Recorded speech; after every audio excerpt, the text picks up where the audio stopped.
जय हिंद दोस्तों। स्वागत है आपका हमारे YouTube चैनल ई पाठशाला में। तो हम लोग IELT की प्रिपरेशन कर रहे हैं इस समय। तो इसमें आगे चलते हैं हम लोग।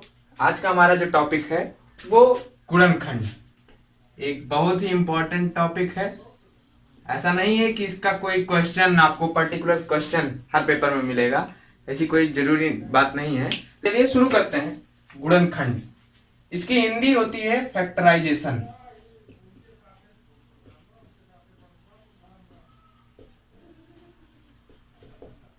फैक्टराइजेशन इसकी इंग्लिश, हिंदी गुणनखंड। इसके बारे में जानने से पहले सबसे पहले हमें जानना होता है बहुपद, पॉलिनोमियल, जिसे हम हिंदी में बोलते हैं बहुपद, इंग्लिश में पॉलिनोमियल। क्या होता है ये बहुपद? अब बहुपद को जानने से पहले एक चीज जाननी इंपॉर्टेंट होती है, वो है पद, टर्म, जिसे इंग्लिश में बोलते हैं टर्म। अब टर्म क्या होता है कि कोई भी व्यंजक, कोई भी एक्सप्रेशन में प्लस और माइनस से अगर हम अलग पार्ट को अलग अलग करें, उस व्यंजक में जितने भी पद होंगे, जितने पद कैसे पता चलेगा किस व्यंजक में कितने पद हैं, उसको प्लस और माइनस साइन से अगर हम कई पार्ट में डिवाइड कर दें, अलग अलग कर दें, तो जितने पार्ट में वो डिवाइड होगा व्यंजक, वही उसका पद कहलाता है। जैसे अगर हमने लिख दिया x square minus 3x plus 4y minus 7z plus 3, इसको आप प्लस और माइनस साइन लगे हैं, वहीं से आप डिवाइड करेंगे, इसे अलग अलग करेंगे, तो आपको जितने पद इसमें हैं वो मिल जाएंगे। जैसे यहाँ पे प्लस, आप सब जानते हैं यहाँ पे प्लस होता है, तो एक प्लस से दूसरे माइनस के बीच एक ये पद हुआ, दूसरा ये हुआ माइनस से प्लस, तीसरा प्लस से माइनस के बीच में एक ये, तीसरा ये, चौथा और ये पांचवा, ये 5 पद हैं इसमें। ठीक, तो ये थे पद, जिन्हें पद कहा जाता है। कि इसमें कोई आपको एक्सप्रेशन है, आपको पता करना है कितने पद हैं, तो प्लस और माइनस, प्लस माइनस या प्लस प्लस भी हो सकता है। ऐसा नहीं है कि अगर यहीं पे प्लस होता तो एक प्लस से दूसरे प्लस के बीच में एक पद आ गया, मतलब साइन से आपको चलना है। तो ये तो बात थी पद की। अब बहुपद क्या होता है? पद, अगर आपको किसी एक्सप्रेशन, व्यंजक वही था जो इतना बड़ा लिखा था, उसी को व्यंजक बोलते हैं, इंग्लिश में एक्सप्रेशन बोलते हैं।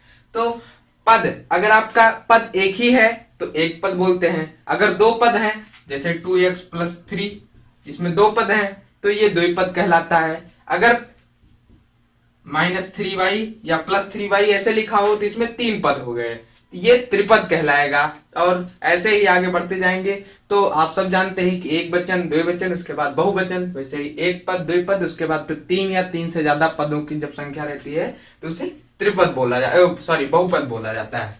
तो ये तो बात थी बहुपद की।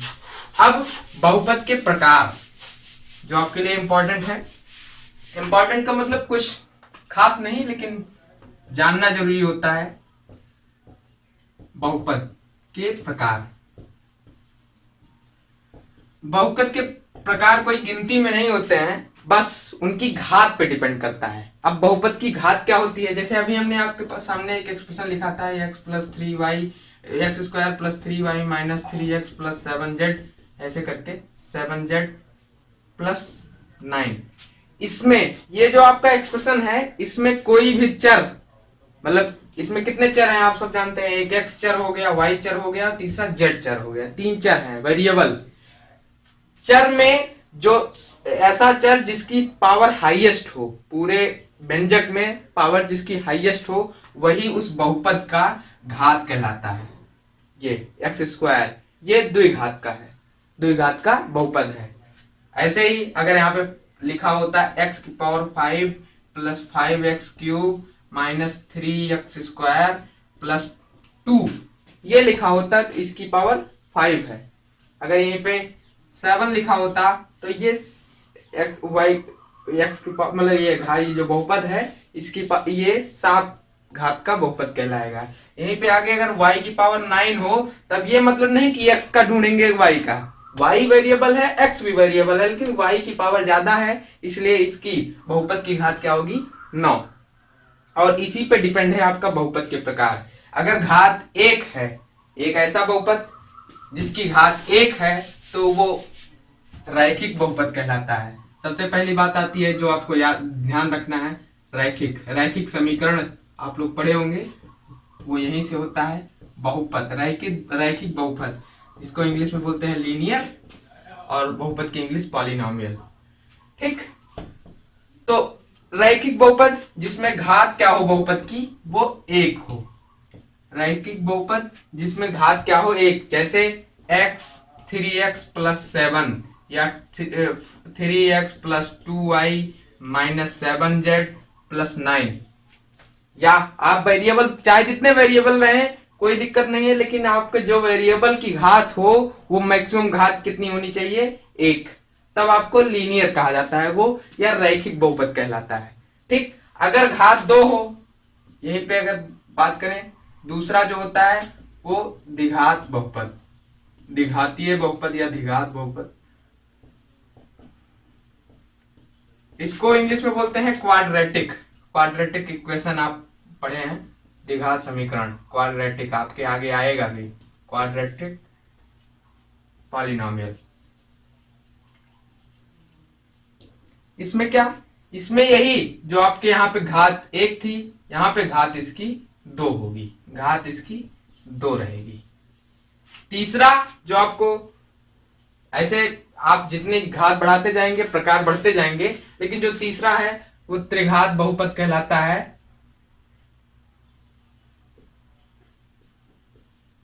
उसमें घातें आपकी तीन रहेंगी,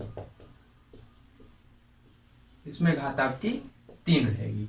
इसका एग्जाम्पल आप अगर कहिए तो कोई दिक्कत नहीं, x cube plus 3y plus 2z minus 9, ये हो गया इसका।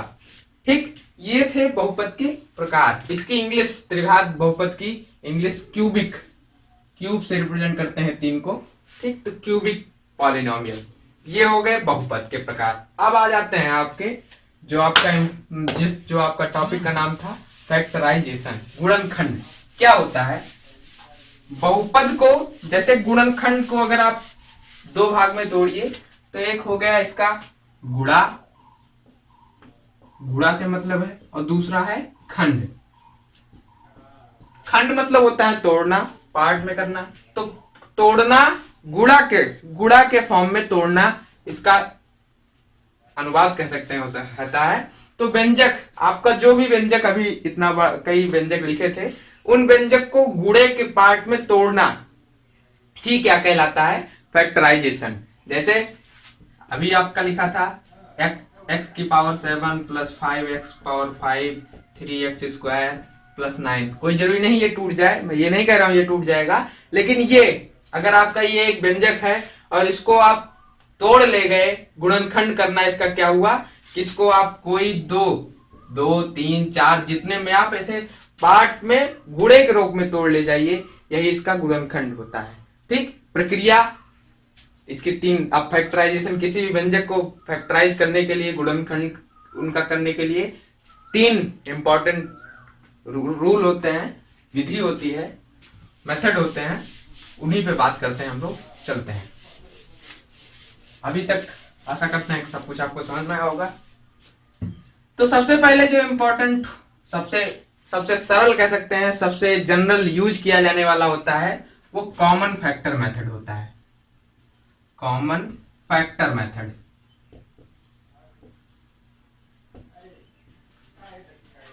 हिंदी इसकी सार्वनिष्ठ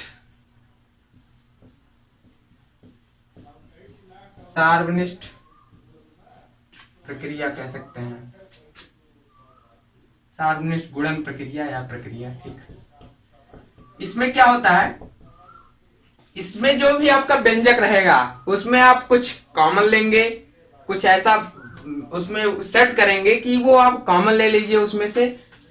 कॉमन फैक्टर का मतलब कुछ ऐसा फैक्टर आप उसको ऐसा बना देंगे कि उसमें से कोई एक ना एक फैक्टर कॉमन हो जाएगा, और कॉमन आप बाहर निकालेंगे तो वो एक फैक्टर के रूप में टूट जाएगा। जैसे अगर आप एग्जांपल की बात करिए इसका, तो हम कह रहे हैं कि ये आप सबसे ज्यादा यूज करते हैं इसका। जैसे एग्जांपल देख लेते हैं कोई सिंपल सा, x square plus 7x minus 30, ये व्यंजक है, सीधी सी बात, सॉरी बहुपद है, व्यंजक भी है लेकिन बहुपद है। कौन सी घात का, द्विघात का एक बहुपद है। अब इसका आपको करना है गुणनखंड। गुणनखंड कैसे करेंगे? सबसे पहला मेथड हमने बताया कॉमन फैक्टर मेथड। अब आगे बात करते हैं इसमें, जैसे ये x square minus plus 7x minus 30 है, तो आप इसमें लास्ट जो आपका कांस्टेंट रहेगा उसको आप ध्यान देंगे। यहाँ पे कांस्टेंट क्या है? 30। अब इस 30 को आप क्या करेंगे? एलसीएम लेंगे। 30 का एलसीएम 2, 15, उसके बाद 3, 5 और एक बार 5, 1। 3 फैक्टर इसके आए आपके, 2, 3 और 5, ये फैक्टर आए। अब आपको ध्यान देना है इसके आगे जो चिन्ह था माइनस। माइनस का कहने का मतलब ये होता है कि इन फैक्टर में से कोई आप दो गिनती ऐसे बनाएंगे, दो बनाएंगे, 3 है लेकिन इनका गुणा करके आप 2 में कन्वर्ट करेंगे, और 2 गिनती ऐसी बनाएंगे कि जिनका गुणा करें तो आप 30 आ जाए, लेकिन माइनस लगा है, घटाने पे क्या आना चाहिए?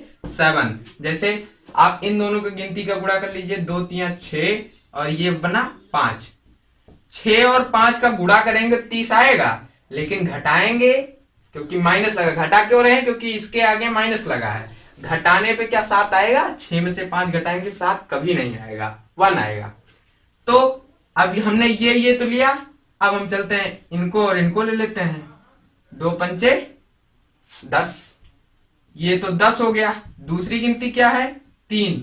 10 3 30, ये तो बन गया, गुणा तो बन रहा है, माइनस लगा है, हम भी घटा रहे हैं। 10 में से 3 गया 7, बन जाएगा काम। अगर आप यहीं पे ये वाला लेते तो 5 3 15, 15 और 2 बनता, 15 दूना 30 तो हो जाता, लेकिन 15 में से 2 घट के 7 नहीं आता, इसलिए इसका फैक्टर क्या होगा?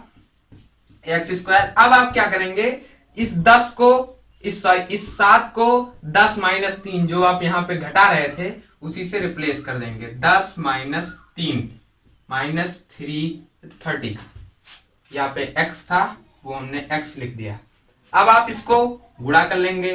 एक्स स्क्वायर, x का गुणा 10 से होगा 10, यहाँ प्लस माइनस का गुणा माइनस, और 3 का x से होगा तो 3x 30।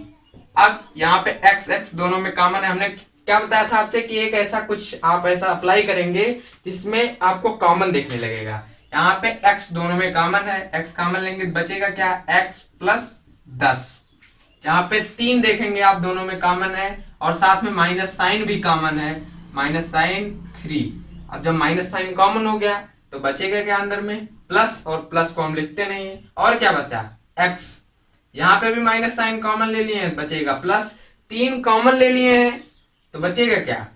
3 गुणा कराएंगे 30 कब होगा? जब यहाँ पे 10 होगा। अब आप ध्यान से देखिए, फिर x plus 10, x plus 10 common है तो x प्लस 10। एक बार में जब ये दोनों जगह कॉमन हो गया तो बचेगा क्या? यहाँ पे x बचा है और यहाँ पे 3 माइनस साइन के साथ। ये हो गया फैक्टर, फैक्टराइजेशन किसका? इस व्यंजक का, इस बहुपद का, इसका फैक्टराइजेशन ये हुआ। आपने गुणे में तोड़ दिया, 2 पार्ट में इसको तोड़ दिया, ठीक। अब इसमें एक और केस होती है, यहीं पे अगर आपके सामने ऐसा हो कि 3x स्क्वायर प्लस 8x और प्लस में 5, ये हो आपका। अभी तक आपने यहाँ एक पार्ट ये था कि इसमें आगे कुछ नहीं था, आगे सिर्फ x स्क्वायर, आगे कोई x स्क्वायर का जो x स्क्वायर का कोई गुणांक, कोई कोफिशिएंट नहीं था, 1 था। कुल मिला के नहीं होने का मतलब 1 था। यहाँ पे 3 एक कोफिशिएंट इसका है, तब आप इसका और इसका जो एक्स स्क्वायर का कोफिशिएंट रहेगा साथ में प्लस के 5 के साथ इसका मल्टीप्लाई कराएंगे तो आएगा 15। यहाँ पे हमने कुछ ऐसा नहीं किया था, अगर आप करेंगे भी 30 ही आएगा। जो आया था उसका एलसीएम लिए थे, यहाँ भी वही करेंगे, 15 का एलसीएम लेंगे, 3 5 जा 15 और 5 1 जा 5। यहाँ पे 2 ही फैक्टर आए, कोई दिक्कत नहीं। हम क्या कह रहे थे कि यहाँ पे कह रहे थे कि जो फैक्टर आएगा उसका गुणा करेंगे 30 आए और घटाने पे 7 आना चाहिए। हम यहाँ भी वही करेंगे कि 3 5 15, तो गुणा करने पर अब 5 नहीं देखेंगे क्योंकि हम गुणा किए हैं, तो ये वाला देखेंगे। 3 5 15 तो आ गया, यहाँ पे प्लस साइन है इसलिए जोड़ने पे आना चाहिए, 5 3 8 भी आ जाएगा। चलिए 3x स्क्वायर, अब क्या करेंगे? 8 को आप वहीं से रिप्लेस कर देंगे, 5 प्लस 3x आपका है और 5। अब आप क्या करेंगे, एक minute, 5 plus 3 into x plus में 5। अब 3x² plus 5x plus 3x, इसका आपने अंदर भेज दिया x को, और 5। आप यहाँ पे देख रहे हैं x कॉमन है, कॉमन ले लीजिए, बचेगा क्या यहाँ पे 3x, और यहाँ पे क्या बचा 5, प्लस में यहाँ पे कुछ नहीं कॉमन है तो हम 1 कॉमन मानते हैं, कुछ नहीं कॉमन तो 1, 3x प्लस 5। अब देखिए दोनों जगह 3x plus 5 3x plus 5 common है, एक बार लिखते हैं, कॉमन ले लिए। अब जो बचा है x बचा है प्लस 1 बचा है, ये हो गया। ये था आपका कॉमन फैक्टर मेथड, बहुत ही सिंपल है, एकदम सबसे ज्यादा यूज होने वाला। आपको कहीं भी x की वैल्यू निकालने के लिए कैसा आ जाता है कि x की वैल्यू निकालना रहता है, क्वाड्रेटिक इक्वेशन बन जाता है, ज्यादातर कोऑर्डिनेट ज्योमेट्री में बनता है, तो आप वहां से निकालते हैं इंटरसेक्शन पॉइंट और कई चीजें, ऐसा कहीं भी आ सकता है, इसका यूज मैक्सिमम होता है कह सकते हैं। अब जो दूसरा आपका मेथड था फैक्टराइजेशन का, वो था perfect square method. Perfect square method, factorisation के 3 मेथड। पहला हमने आपको बताया कॉमन फैक्टर मेथड, जो कि सबसे ज्यादा यूज किया जाता है। जब वो अप्लाई नहीं हो पाता है तब ये लगाते हैं परफेक्ट स्क्वायर मेथड। इसमें क्या होता है, हम परफेक्ट स्क्वायर बनाते हैं। परफेक्ट स्क्वायर का मतलब कहीं उसमें कुछ ऐसी, जैसे वहां पे प्रोसेस किए थे उसमें कॉमन दिखने लगा था, यहाँ पे कुछ ऐसा उसमें सेटिंग करेंगे कि उसमें वो स्क्वायर बन जाएगा, a प्लस बी का होल स्क्वायर या a माइनस बी का होल स्क्वायर, ऐसे कुछ बन जाएगा, और वो हमारा एक फैक्टराइजेशन उसका हो जाएगा। परफेक्ट स्क्वायर मेथड, हिंदी इसकी होती है पूर्ण वर्ग विधि। अब इसका एग्जाम्पल से ये सब विधि क्या है, कैसे है, ये आप एग्जाम्पल से अगर आप समझेंगे तो बड़ी आसानी से समझ में आ जाएगी। इसका एग्जाम्पल अगर आप ले लीजिए तो x² माइनस 6x प्लस 6। अब ये भी आपके पिछले तरीके हैं, जैसे आपका पीछे वाले क्वेश्चन एग्जाम्पल थे, लेकिन यहाँ पे अगर आप करेंगे 6 का एलसीएम, आगे कोई कोफिशिएंट है नहीं तो 6 से मतलब रखेंगे। 6 का अगर आप एलसीएम लेंगे 2 3 जा 6, 3 1 जा 3, 2 और 3 इनका गुणा करने पे तो 6 आ जाएगा, लेकिन इनको जोड़ने पर कभी ये, क्योंकि प्लस साइन है तो जोड़ना चाहेंगे हम, इनको जोड़ने पे ये वाला 6 कभी नहीं आएगा। इसलिए इसमें जो आपका कॉमन फैक्टर मेथड था वो इसमें अप्लाई नहीं होगा। तो हम क्या करेंगे, इसको परफेक्ट स्क्वायर बनाएंगे। परफेक्ट स्क्वायर का मतलब इसमें आप a² plus b² plus 2ab या माइनस 2ab ढूंढेंगे, जिससे a प्लस बी का होल स्क्वायर या a माइनस बी का होल स्क्वायर बन जाए। तो चलिए, इसमें a² जैसे होता था वैसे x² हमारे पास है, और ध्यान दीजिए आप, तो 6x है, इसको आप 2, जैसे x² मिला है तो मतलब 2ax, x होगा 2 वाले पद में, तो यहाँ पे 6 को हम लिख सकते हैं 2 इंटू 3 और साथ में x, तो 2ab ax, अगर आप इसको x आगे लिख दीजिए और 3 पीछे लिख दीजिए तो 2ab, b क्या है यहाँ पे 3, तो फार्मूले में क्या होता है x² माइनस 2ab और प्लस b², यहाँ पे 3² मतलब कुल मिला के 9, 3 का स्क्वायर 9। अब आपने ये तो अपने मन से रखा है, प्लस 9 अपने मन से रखा है, तो आपको माइनस 9 भी रखना पड़ेगा। आपने जोड़ा और घटाया, कोई मतलब कोई फर्क नहीं पड़ेगा, और लास्ट में आपका बचा क्या है 6। एक बार फिर से समझिए, आपने इस 6x को 2ab के रूप में तोड़ने की कोशिश की।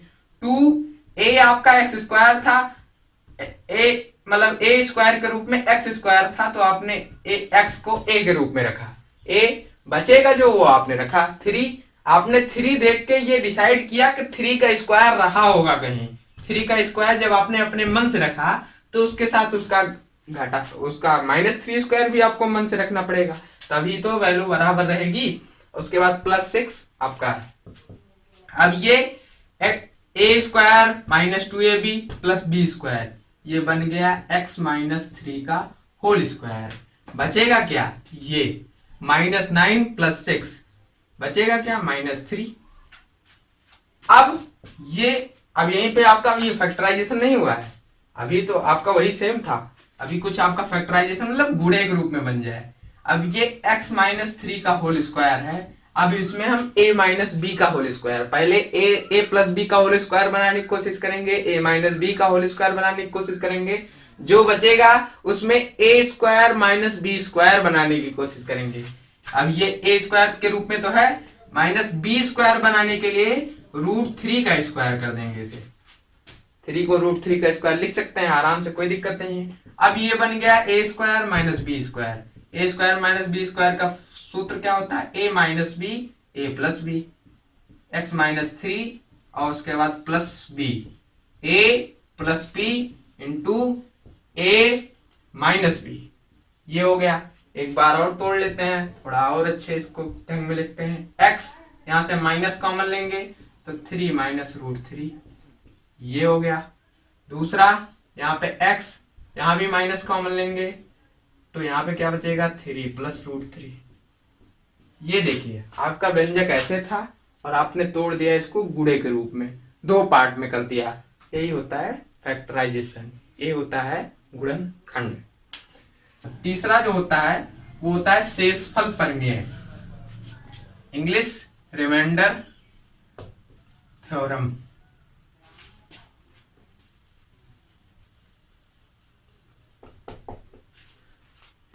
शेषफल प्रमेय,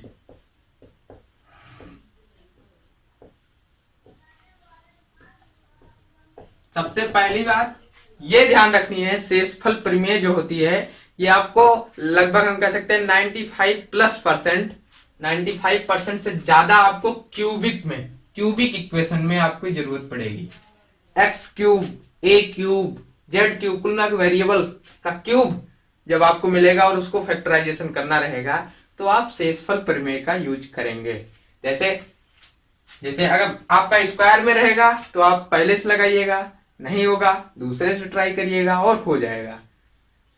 अब क्यूबिक के लिए क्या होता है, क्यूबिक ही आपके सिलेबस में रहता है, तो क्यूबिक आपका शेषफल प्रमेय से होता है। इसका एग्जांपल हम आपको बता देते हैं कि मान लीजिए एक इक्वेशन है एक्स क्यूब, और क्यूबिक के साथ साथ तीन पद भी होने इंपॉर्टेंट है, इसके लिए कह सकते हैं, बाकी अगर नहीं भी रहेगा तो भी ऐसा भी हो सकता है कि ना हो तब भी हो जाएगा। तो x cube minus 13x minus 12, ये आपको एक इक्वेशन कह सकते हैं, एक व्यंजक है, और इसका आपको फैक्टराइजेशन करना है। क्यूबिक है और शेषफल प्रमेय से आपको लगाना है। क्यूबिक आपके दिमाग में जैसे आपको लगा कि ये क्यूबिक है तो आप जान जाइए कि इसको शेषफल प्रमेय से लगाना है। अब मेथड क्या होता है कि आप x की कोई एक ऐसी वैल्यू ढूंढेंगे जिसमें ये इसकी पूरे व्यंजक की वैल्यू 0 हो जाए। x के स्थान पे कोई एक ऐसी गिनती रख देंगे कि जिससे ये पूरा मान 0 हो जाएगा। आप कह सकते हैं कैसे, 0 से शुरू करेंगे, प्लस माइनस कोई भी रख सकते हैं। जैसे अगर आपने x इक्वल टू 0 रख दिया तो 0 की घात 3 0 होगा, 13 का 0 से गुणा होगा तो ये भी 0 होगा, लेकिन माइनस 12 बच जाएगा। क्या इसकी वैल्यू 0 आई? नहीं, इसकी वैल्यू आई माइनस 12, तो x बराबर 0 नहीं है। हम हटाएंगे इसे, x बराबर 1 रखेंगे, x बराबर 1 रखिए। यहाँ पे 1 का क्यूब 1, 13 का 1 से गुणा 13 और माइनस 12, 13 12 25 माइनस 1 माइनस 24 आई इसकी वैल्यू। ये भी नहीं सेटिस्फाई करेगा, इसको भी नहीं करेंगे। अब ले चलते हैं 1 माइनस 1 2 माइनस 2, ऐसे ही रखने की आप कोशिश करिएगा। ज्यादातर 0 1 माइनस 1 या कह सकते हैं 2 या माइनस 2, मतलब 2 तक आपका सीमित रहता है, यही आपका सॉल्व हो जाता है। अब x इक्वल टू 1 रखा, नहीं सेटिस्फाई हुआ, माइनस 1 रखने की कोशिश करते हैं। तो x क्यूब 1 माइनस 1 का क्यूब जानते हैं कि ऑड पावर रहती है तो माइनस 1 आता है। 13 का माइनस 1 से गुणा, ध्यान से देखिए आप, और यहाँ पे माइनस 12, यहाँ माइनस 1 माइनस साइन का गुणा प्लस और माइनस 13। अब ये माइनस 13 हो जाएगा माइनस साइन में, और ये प्लस साइन में 0 आ गया। अब आपको फैक्ट ये मिल गया, x माइनस 1 पे इस व्यंजक की वैल्यू 0 हो गई। अब आपको क्या करना है, इनसे नहीं मतलब है, आप जान गए x माइनस 1 पे इसकी वैल्यू 0 हो गई। इसका मतलब इसका जो एक फैक्टर होगा वो आप 1 को इधर लेके आएंगे। x प्लस 1 एक गुणनखंड है इसका। अगर आप इसको समीकरण नंबर एक बार विस्तृत कर देते हैं, फिर आपका ऑब्जेक्टिव पेपर है तो आपको ये सब लिखने की जरूरत नहीं है, आप सिर्फ लगाइएगा सवाल। x प्लस 1 एक गुणनखंड है, ठीक। अब आपको कक्षा 7-8 में जो भाग विधि होती है अलजेब्रा की, उसको अप्लाई करना है। इससे इसको भाग दे देना है तो आपका रिजल्ट आ जाएगा। जैसे पहले भाग दीजिए, फिर रिजल्ट जैसे आएगा आपको पता चल जाएगा। x प्लस 1 आप यहां रखते हैं, x क्यूब माइनस 13x और माइनस 12, ये हो गया। अब आप भाग देते हैं कैसे, यहाँ पे x है, यहाँ पे x क्यूब है, आप सिर्फ आगे वाले से मतलब रखते हैं, x स्क्वायर से गुणा कर देंगे क्यूब बनाने के लिए। x स्क्वायर का गुणा होगा तो x क्यूब हो जाएगा, x स्क्वायर का इसमें गुणा होगा तो प्लस x स्क्वायर होगा। घटाएंगे तो यहाँ चिन्ह माइनस, यहाँ पे चिन्ह माइनस, ये कट जाएगा। कुल मिला के ये पहला काटने की प्रॉपर्टी होती है, आप सब जानते हैं। अब minus x square minus 13x, यहाँ पे माइनस साइन है तो अब की बार माइनस से गुणा कराएंगे। एक्स स्क्वायर है, यहाँ पे हमारे पास x है तो एक x से और गुणा कर देंगे, तो ये माइनस एक्स स्क्वायर और ये माइनस प्लस माइनस गुणा माइनस और x का 1 से गुणा x। ये अब की बार जब घटेगा तो ये प्लस, ये भी प्लस, ये खत्म हो जाएगा प्लस माइनस, और ये प्लस माइनस माइनस और ये हो जाएगा माइनस 12x। एक माइनस 12 और आएगा ऊपर से।